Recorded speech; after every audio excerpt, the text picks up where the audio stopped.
You ask Tiger to solve. This deals with linear equations with one unknown.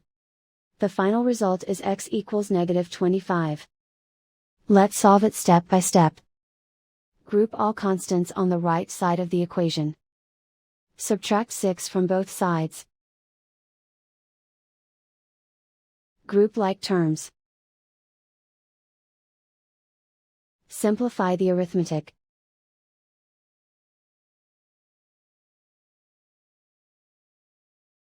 Isolate the c. Multiply both sides by inverse fraction 5 over -3. Move the negative sign from the denominator to the numerator. Group like terms. Multiply the coefficients. Simplify the arithmetic.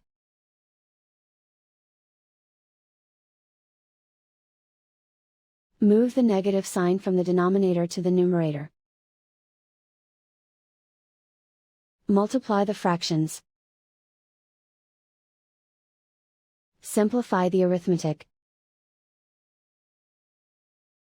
And so the final result is x equals -25.